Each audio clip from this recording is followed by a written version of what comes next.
Selamat pagi dan shalom, saudara-saudara yang Tuhan kasihi. Senang sekali berjumpa dengan saudara-saudara pada awal minggu yang baru ini. Dan saya berharap saudara-saudara tetap hidup dalam rancangan, kehendak, pimpinan, dan penyertaan Tuhan, atau hidup dalam RKPP Tuhan. Sebelum kita membaca dan merenungkan firman-Nya, mari kita mohon pimpinan Roh Kudus dalam doa. Bapa yang penuh kasih dan rahmat, kami bersyukur untuk satu minggu yang sudah kami lalui bersama-Mu, dan mengawali hari baru pada sepanjang minggu ini, kami mohon pimpinan Roh Kudus melalui firman-Mu, sehingga kami dapat mengerti dan menjadi pelaku firman Tuhan. Dalam nama Tuhan Yesus, amin. Tema minggu ini, jangan takut, aku menyertai-Mu. Yesaya 41 ayat 10. Demikian firman Tuhan, janganlah takut sebab aku menyertai engkau. Janganlah bimbang sebab aku ini Allahmu. Aku akan meneguhkan, bahkan aku akan menolong engkau. Aku akan memegang engkau dengan tangan kananku yang membawa kemenangan. Yesaya 41 ayat 10. Saudara-saudara yang Tuhan kasihi, ketakutan adalah salah satu emosi manusia yang paling kuat, mempengaruhi seluruh aspek hidupnya. Kita takut akan masa depan, takut akan kegagalan, takut kehilangan orang yang kita cintai atau kasihi, takut akan ketidakpastian ekonomi di masa depan, dan takut kenaikan harga BBM yang berefek domino, dan takut pasar bursa hancur, dan lain sebagainya. Ketika gelombang besar dan badai hidup menghampiri kita, respons spontanitas kita, panik, bimbang, dan takut. Namun ribuan tahun lalu, di tengah situasi kelam yang mengancam Yehuda, dan akhirnya dibuang Tuhan ke Babel, Allah mengucapkan kalimat yang menjadi jangkar bagi jiwa kita juga pada masa kini. Janganlah takut, sebab aku menyertai engkau. Saudara-saudara, mari kita dalami firman Tuhan tersebut. 1. Ratapan di tengah pembuangan. Yesaya 41 ayat 10 tersebut ditulis dalam konteks profetik dan fakta pembuangan Yehuda di Babel. Saat itu bangsa Yehuda telah kehilangan segalanya. Kota suci mereka Yerusalem telah hancur. Bait suci yang megah kebanggaan Israel telah rata dengan tanah. Mereka digiring sebagai tawanan di negeri asing yang berbeda budaya dan kepercayaan. Mereka kehilangan rumah, harta benda, pekerjaan, terpisah dengan keluarga, dan tanpa harapan. Mengapa mereka Tuhan buang ke Babel? Babel adalah bangsa penyembah berhala yang mengalahkan umat pilihannya sendiri. Ironis dan tragis sekali bukan? Mengapa hal ini dapat terjadi?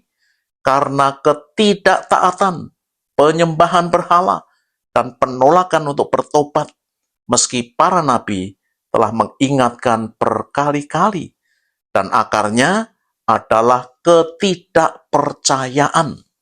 Secara manusiawi, mereka berada di titik nadir, mereka ditinggalkan oleh Allah. Masa depan Yehuda gelap gulita, ketakutan saat itu dan masa depan menjadi penderitaan traumatik sehari-hari. Di tengah atmosfer keputusasaan inilah, Allah datang dengan kasih dan janji penyertaannya. 2. Janji Allah yang melenyapkan ketakutan. Prinsip janji penyertaan Allah seperti dalam Yesaya 41 ayat 10 kepada Yehuda, sama juga untuk kita yang sedang dalam kesesakan, kebimbangan, dan ketakutan akan masa depan. Kita menemukan 3 hal dari ayat itu yang menguatkan kita untuk tidak takut. Aku ini Allahmu. Janganlah bimbang, sebab aku ini Allahmu. Ketika Yehuda merasa menjadi yatim piatu di negeri Babel, Allah mengingatkan mereka akan ikatan perjanjiannya. Aku ini Allahmu. Ini adalah bahasa hubungan yang sangat pribadi.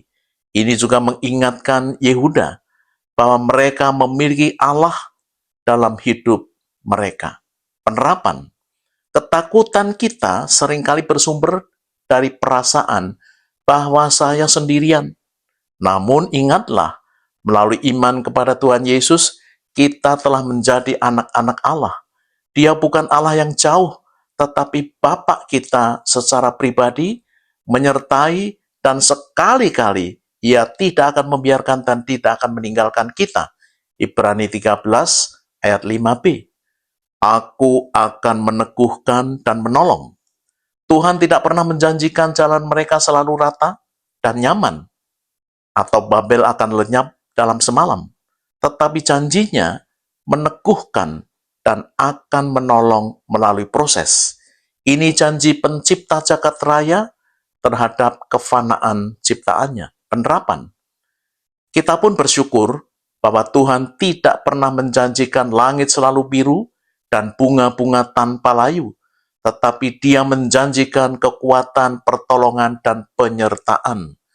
Saat kekuatan kita habis, di sanalah kuasa menjadi sempurna.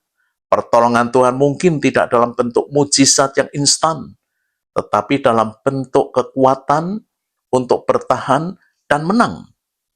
Tangan kananku yang membawa kemenangan. Aku akan memegang engkau dengan tangan kananku yang membawa kemenangan. Dalam budaya Timur kuno, tangan kanan adalah simbol otoritas, kekuatan, dan perlindungan. Artinya, seluruh otoritas dan kemahakuasaan Allah sedang diarahkan untuk menjaga Yehuda dan kita. Penerapan, ketika keadaan kita makin memburuk, jangan putus asa. Arahkan pandangan kita kepada tangan kanan Tuhan Allah yang akan menyelesaikan berbagai persoalan kita dalam kedaulatannya. 3. Kesimpulan, umat Allah Yehuda telah kehilangan harapan, namun dikuatkan dan dipulihkan oleh sebuah janji. Saat ini, apa yang menjadi persoalan kita? Kehilangan harapan pada masa depan? Berhentilah melihat ke sana kemari yang mencerminkan kebimbangan kita. Tetapi fokuslah pada janji dalam Yesaya 41 ayat 10. Meski janji itu dalam konteks Yehuda, tetapi secara prinsip janji tersebut untuk kita juga. Ingatlah, tangan kanan Allahmu yang membawa kemenangan. Artinya Tuhan akan ikut ambil bagian menyelesaikan persoalan kita ketika kita mempercayakannya ke dalam tangannya. Saudara-saudara yang Tuhan kasihi, saya akan membagikan rangkuman pengalaman pribadi dan keluarga bahwa Allah itu setia, Ia menyertai, Ia Bapa, penolong dan pemberi kemenangan atau jalan keluar. Ketika saya masih kuliah di Fakultas Ekonomi Universitas Diponegoro Semarang, Tuhan memanggil saya untuk melayaninya. Setelah lulus, tanpa berunding dengan ayah dan ibu, saya menaati panggilannya. Kalau mempercakapkan dengan mereka, pasti mereka akan mencegah saya karena mereka berharap dengan ijazah dari Universitas Diponegoro, saya akan menjadi quote-and-quote seseorang di masa depan. Tetapi siapakah saya yang dapat menolak panggilan Tuhan Pencipta Jagat Raya ini? Lulus kuliah, saya melayani freelance, tidak ada gaji, apalagi fasilitas dan lain sebagainya. Tetapi melalui seorang sahabat, Tuhan menyediakan kebutuhan pelayanan saya. Ketika dilamar oleh sebuah lembaga misi terbesar di dunia, saya dan istri melayani tanpa gaji hingga hari ini lebih dari 4 dekade. Oh ya, istri saya juga alumnus Fakultas Teknik Universitas Diponegoro, tetapi ia mau hidup biasa-biasa saja bersama saya. Berbagai ujian dan pencobaan telah menjadi bagian hidup kami. Pasti pergumulan ekonomi dan keuangan yang dominan, karena kami harus self-supporting. Namun ada juga deraan sakit penyakit dan lainnya. Ketika anak saya yang pertama, Daniela, berumur 1 tahun, esok tidak bisa beli susu. Tetapi Tuhan dengan keunikan menyediakan susu hingga ia lulus SMA. Ketika Daniela berusia 6 tahun, kelas 1 SD, ia mengalami gangguan tumor dan ginjal. Ginjal kanannya harus dibuang dan kami tidak punya cukup uang untuk membayarnya. Belum ada BPJS. Tetapi Tuhan membuat mujizat. Tumor lenyap, ginjal kanan berfungsi kembali, dan lebih dari itu, semua biaya dibayar oleh dokter urologinya. Dan uang yang sudah kami bayarkan dikembalikan 100% oleh rumah sakit. Grandy, anak kami yang kedua, diterima di Fakultas Teknik Universitas Diponegoro. Tabungan hanya 1 juta rupiah saat itu. Tetapi Tuhan tolong melalui dana asuransi pemberian seseorang kepada kami. Demikian pula ketika Daniela menikah dan lebih 2 tahun belum dikaruniai anak, saya memberikan pilihan sulit kepadanya, berhenti berkarir sebagai seorang apoteker atau punya anak. Berhenti berkarir, Papa? Jawabnya dengan ringan dan cepat. Kami ingin dikaruniai anak, imbuhnya. Ia resign dan diberkati dengan hadirnya Heavenly Andrea Kirana, cucu kami. Setelah 3 hari di rumah sakit, Heavenly didapati gangguan jantung dan kami bawa ke rumah sakit Pondok Indah. Diagnosa dokter ahli jantung, klep jantungnya bocor, tunggu 2,5 tahun baru dapat dioperasi. Hati kami hancur. Saya gendong setiap hari dan doakan, juga doa bersama. 1 tahun periksa lagi, dan Tuhan pulihkan klep jantungnya menutup sendiri. Menantu saya memiliki usaha kecil. Suatu kali investor perusahaannya mengalihkan investasinya sebesar 2 miliar menjadi beban hutang dan harus lunas dalam 6 bulan dengan bunga 3% per bulan. Kami semua syok. Dengan doa bersama terus-menerus, hanya dalam waktu 2 bulan, ada orang yang menantu saya tidak kenal, ya anak Tuhan yang taat, memberikan dana talangan untuk melunasinya, cash. Itu sebagian kecil pertolongan Tuhan yang nyata dalam pergumulan kami. Terpujilah Tuhan yang setia pada janji penyertaan dan pertolongannya yang membawa kemenangan. Itulah saudara-saudara sedikit rangkuman pengalaman yang sudah saya bagikan sebelumnya di berbagai video YouTube saya. Saudara-saudara yang Tuhan kasihi, ada beberapa hal yang dapat kita petik dari renungan dan kesaksian tersebut. 1. Ketika kita ada dalam titik nadir, ingatlah bahwa Allah tetap menyertai dan akan menolong kita. 2. Berbagai kesulitan dan penderitaan Tuhan pergunakan untuk membentuk diri kita agar kita semakin percaya kepadanya. 3. Fokus pada Tuhan. Dan terakhir, percayai dan alami janji penyertaannya. Amin. Mari kita berdoa.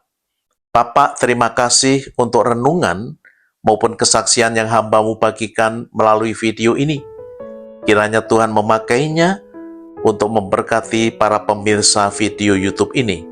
Kami juga mendoakan untuk semua pemirsa agar mereka mempercayai dan mengalami bahwa Engkau setia dan pemberi kemenangan pada anak-anak-Mu. Untuk saudara-saudara kami yang hidup dalam dosa dan penderitaan, Roh Kudus, insafkan, ampuni, dan berkati mereka berlimpah-limpah. Dalam nama-Mu Tuhan Yesus. Amin. Saudara-saudara yang Tuhan kasihi, sekarang terimalah berkat yang daripadanya. Tuhan memberkati saudara dan melindungi saudara. Tuhan menyinari saudara dengan wajah-Nya dan memberi saudara kasih karunia. Tuhan menghadapkan wajah-Nya kepada saudara dan memberi saudara damai sejahtera. Amin.